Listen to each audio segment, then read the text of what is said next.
Depression is just a mindset, just like period cramps. It's all in your head. That's what a Stoic will say to any depressed person out there. But is that statement remotely true? Let me grant you that wisdom. So here it goes. Clinical depression is completely different from feeling kinda depressed today. It's not a mood. It's a disease. And left untreated, it can genuinely be fatal. To even be diagnosed, the symptoms have to stick around for at least 2 weeks, and they don't just visit. They hijack your daily life. The most common symptoms include sleep disruption, sleeping to escape being awake, even when you're not actually tired, low energy, too drained to hold a conversation, loss of interest. That show you used to binge, suddenly it does nothing for you. A heavy, constant sense of hopelessness. And the one doctors watch for most closely. Recurring thoughts of death or suicide, the kind that show up uninvited and won't leave. There are physical symptoms too, ones happening inside your skull. Depression can literally shrink parts of the body, specifically the prefrontal cortex, the part that handles focus and decisions, and the hippocampus, your memory and mood center. This shrinking is largely driven by cortisol, the body's main stress hormone. In small doses, cortisol is useful. In a flooded, non-stop supply, it slowly becomes toxic to brain cells. So when people say it's all in your head, yeah, quite literally. These are the symptoms you could spot with your own naked eyes. With X-ray vision, obviously. Now, the good news. It's treatable. There are real, proven ways to fight this thing, such as antidepressants, therapy like CBT and IPT, and in severe cases, interventions like electroconvulsive therapy, ECT, or transcranial magnetic stimulation, TMS. And before ECT makes you flinch, despite its horror movie reputation, it's actually one of the most effective treatments we have for severe treatment-resistant depression.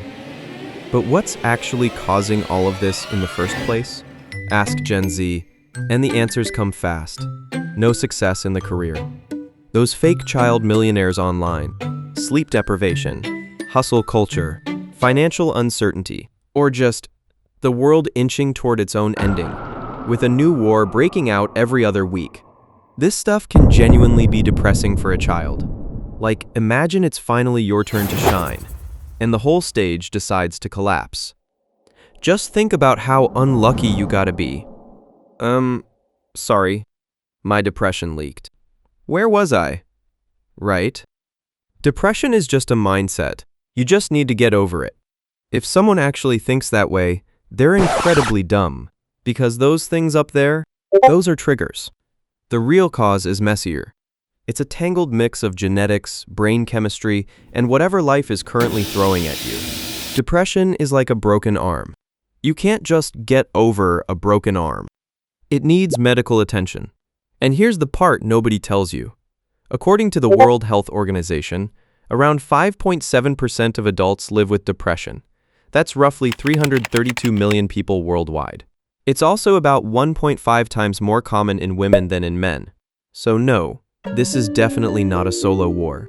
You've got teammates, a whole army of them, which makes it slightly less depressing, I guess. Depression feels like a never-ending war, where you're trying to fight an unbeatable force, feeling tired and mentally frustrated every second.